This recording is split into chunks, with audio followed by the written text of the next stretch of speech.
भक्ति देवी की दो पटरी हैं, एक तो सेवा और एक कथा। सेवा कथा रसमहो नितराम पिबत्वम। सेवा करो और कथा सुनो, ये दोनों चीज साथ साथ में करो।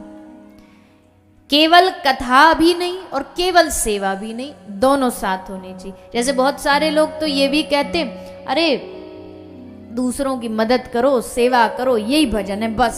नहीं, यहां कह रहे हैं सेवा एक पैर है और दूसरा पैर है भक्ति, कथा, सत्संग।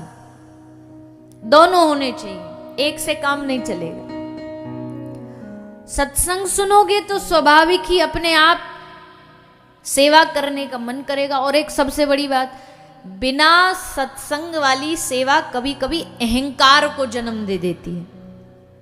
जिसके जीवन में सत्संग ना हो, वो जरा सा 2-5 सर्दी में कंबल दान कराए कहीं, तो उसको 10 जगह डिंडोरा पीटता घूमेगा।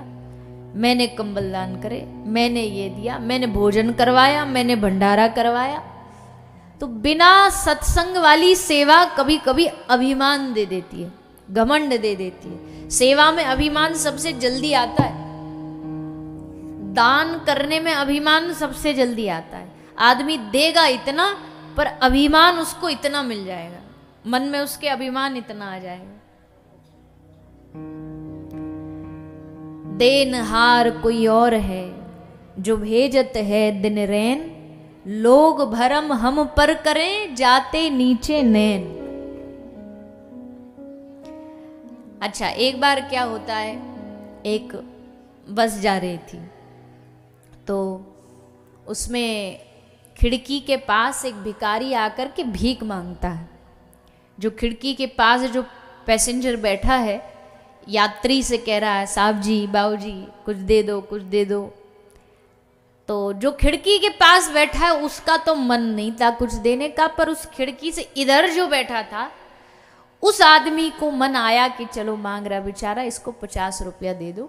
तो उसने 50 रुपये निकाले। अब वो खिड़की पर जाए, हाथ करे, उससे अच्छा उसने वो जो साइड में खिड़की वाला बैठा था उसके हाथ में दे दिया, ले भैया तू दे दे, क्योंकि तू खिड़की के पास बैठा। तो उस व्यक्ति ने खिड़की वाले को दिया और खिड़की वाले ने 50 रुपया लेके वो ले भिखारी को दे दिया। भिखारी को जैसे हाथ में दिया, अब भिखारी को क्या लगा किसने दिया है,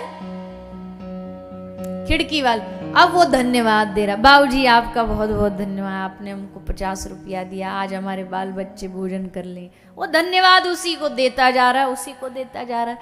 और अब सोचो, अब वो खिड़की वाला मूंछ तान के बोले, हाँ देखो हमने 50 रुपया दिया, तो मूर्ख है कि नहीं है? बोलिए ना, कर सकते हो ऐसा कि भाई पैसा उस साइड वाले ने दिया, तुमने बस जो उसने दिया उसको आगे तक पहुंचा दिया, और फिर तुम कहते हो मैं 50 रुपया मैंने दान किया। ये नहीं कर सकते ना। तो वैसे भी तो देनहार कोई और है जो भेजत है दिन रैन। कोई हमें दे रहा है, उसमें से अगर चंद रुपया तुमने आगे किसी की सेवा में लगा दी तो काहे का अभिमान, किस बात का अभिमान करते हो?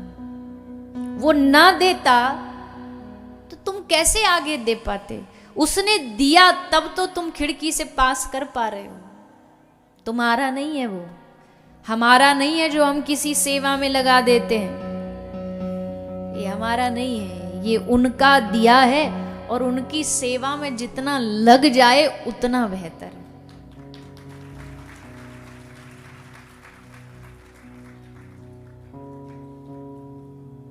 अब किसी का मन कर रहा हो, भैया हमने इतना कमाया जीवन भर और जाएंगे तो यहीं छोड़ जाएंगे, सब यहीं रह जाएगा। अरे कोई तो ऑप्शन होगा ना, कोई तो रास्ता होगा ना जो हम अपने संग ले जाएं अपनी कमाई को। बोले हाँ, एक ऑप्शन है। अपनी कमाई कौन कौन संग ले जाना चाहता, बताओ हाथ उठा के। जो धन कमाया है, जो पैसा कमाया, ले जाना चाहते हो? एक ही रास्ता है। क्या रास्ता है? दे जाना ही ले जाने का एकमात्र रास्ता है। जितना यहां दे जाओगे, मतलब जितना यहां किसी सेवा कार्य में लगा दोगे, वो तुम्हारे संग चला जाएगा। हाँ, वो अलग बात है, भगवान का भक्त इस चीज का लालच नहीं रखता। न पुण्यों का न पापों का, न पुण्यम न पापम न सुखम न दुखम, पर ले जाने का एकमात्र रास्ता यही है। अन्यथा तो भैया सारी दुनिया जानती है, जो जितना भी परिश्रम करे, जो जितना भी मेहनत करे, अंत समय में सब यहीं रख लिया जाएगा। अंत समय में सब यहां रख लिया जाएगा। तुम जो हाथ में हम सोने की अंगूठी, गले में सोने की माला भी पहन के बैठे हैं ना, तो जब शमशान में जाएंगे तो सबसे पहले ध्यान पड़ोसियों का, घर वालों का ये रहेगा कहीं ये साथ न चली जाए, उतार लो, इसको उतारो।